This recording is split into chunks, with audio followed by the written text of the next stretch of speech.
মান আদবারা ওয়া তাওয়াল্লা।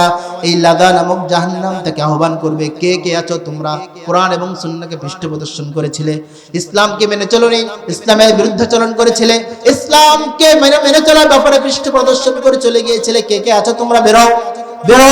ওয়া জামা ফাআওয়া, অথবা যারা অন্যায়ভাবে সম্পদ জমা করে রেখেছিল, কুক্ষিগত করে রেখেছিল, আল্লাহর রাস্তায় দান করেনি, কল্যাণকর কাজে দান করেনি, আত্মীয় স্বজনের মাঝে দান করেনি, তারা কই? তাদেরকে লাযা নামক জাহান্নাম খুঁজে খুঁজে বের করবে, বের করে তার আগুনে ভস্মীভূত করে দিবে। সম্মানিত উপস্থিতি, দুনিয়ার এই আগুন, চুলের এই আগুন যদি মানুষ সহ্য করতে না পারে, তাহলে কিয়ামতের দুনিয়ার চেয়ে 69 গুণ উত্তাপ সম্পূর্ণ আগুন সম্ভব? এক সেকেন্ড মনে করো তো, জাহান্নামের থেকে শাস্তি ভোগ করে তো আল্লাহ তাআলা রাসূলের সুপারিশ পেয়ে আমাদেরকে মুক্তি দিবে, তাই না? আমরা যারা আহলুল হাদিস বলে দাবি করি, যারা তাওহীদ পন্থী বলে দাবি করি, এটা আমাদের গর্ব। আল্লাহ তাআলা বলেন, আল্লাহ রাসূল বলছেন যে যারা তাওহীদ পন্থী তারা জাহান্নামে যাবে, তাদের পাপের শাস্তি ভোগের পরে আল্লাহ রাসূল সাল্লাল্লাহু আলাইহি ওয়াসাল্লামের সুপারিশের বদৌলতে আল্লাহ রাব্বুল আলামিন তাকে জাহান্নামে দিবেন, এই জান্নাতে দিবেন। কেমন করে? কেউ যারা শিরক এবং বিদআত করেনি, কি শিরক এবং বিদআত করেনি, সুদ খেয়েছে, ঘুষ খেয়েছে, গীবত তহমত করেছে, বা আরো অনেক গুনাহ করেছে, কিন্তু শিরক বিদআত করে নাই, রাসূলুল্লাহ সাল্লাল্লাহু আলাইহি ওয়াসাল্লাম বলছেন ওই সকল ব্যক্তিদের জন্য আমি সুপারিশ করব। যখন তাদেরকে সুপারিশ করা হবে, তখন আল্লাহ রাব্বুল আলামিন তাদেরকে বের করা হবে, বের করে নিয়ে আসবেন, ফেরেশতারা তাদেরকে বের করে নিয়ে আসবেন, বের করে এনে জান্নাতের দরজার কাছে রেখে দিবেন। দরজার কাছে রেখে দেওয়ার পরেও তো আরেক দল ফেরেশতা এসে তাদেরকে একটি আবে হায়াত নামক একটি নদীতে নিক্ষেপ করবেন। নদীতে নিক্ষেপ করার পরে তারা আবার মানুষ হয়ে যাবে, সুন্দর আকৃতি। যেমন নদীর ধারে বৃষ্টি বর্ষার সময় একটা মরা গাছ বৃষ্টি পেলে যেমন তাজা হয়ে ওঠে, কয়লা মানুষ আগুনে, জাহান্নামের আগুনে পুড়ে পুড়ে ছাই কয়লা হয়ে যাবে। ওই আবে হায়াত নামক জাহান্নামে দেওয়ার পরে অনুরূপ নদীর পাশে যে মরে যাওয়া তরুলটা সুন্দর করে উজ্জীবিত হয়, নতুন চারা গজায়, ঠিক তার সমস্ত শরীর আবার পূর্বের মতো অবস্থা হয়ে ফিরে আসবে। অতঃপর আল্লাহ রাব্বুল আলামিন তাকে রাসূলের সুপারিশের কারণে জান্নাতে প্রবেশ করাবেন। সুবহানাল্লাহ ওয়া বিহামদি।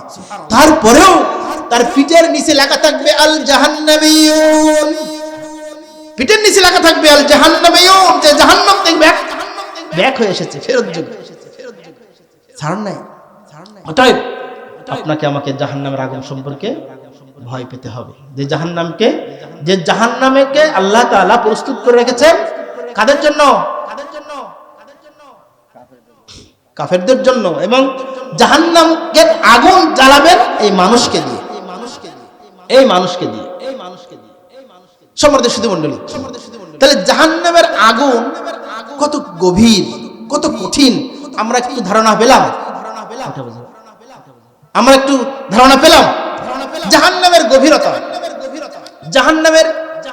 গভীরতা সম্পর্কে আপনাদের কোনো ধারণা আছে? গভীরতা। আবু হুরায়রা রাদিয়াল্লাহু তাআলা আনহু বলেন, রাসূলুল্লাহ সাল্লাল্লাহু আলাইহি ওয়াসাল্লামের সাহাবী বলছেন, আবু হুরায়রা রাদিয়াল্লাহু আনহু এমন একজন সাহাবী, মাত্র 3 বছর রাসূলকে পেয়েছিলেন। কয় বছর? 3 বছর। 3 বছর রাসূলকে পেয়ে সর্বাধিক হাদিস বর্ণনা করেছেন রাসূলের পক্ষ থেকে, 5372টি হাদিস বর্ণনা করেছেন। সুবহানাল্লাহ।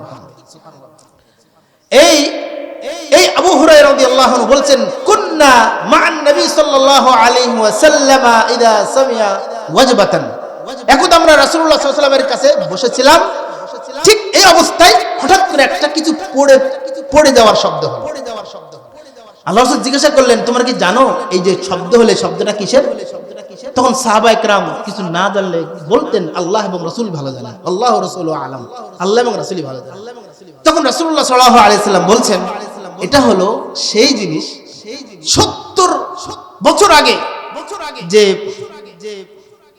আল্লাহ তাআলা জাহান্নামে একটা পাথর নিক্ষেপ করেছিলেন, আজকে এখন জাহান্নামে এসে এই পাথরের শেষ একেবারে কিনারে এসে পৌঁছালো। শব্দ হলো ওই শব্দ, জাহান্নামের শেষে এসে ওই পাথরটা নিক্ষেপ হয়েছে, তার শব্দটা এখানে পাওয়া যায়। তাহলে জাহান্নামের গভীরতা কত? 70 বছর ধরে একটা পাথর পড়ছে, পড়ছে 70 বছর পরে পড়ছে, তাহলে জাহান্নামের গভীরতা কত? রাসূলুল্লাহ সাল্লাল্লাহু আলাইহি ওয়াসাল্লাম অন্যত্র বলছেন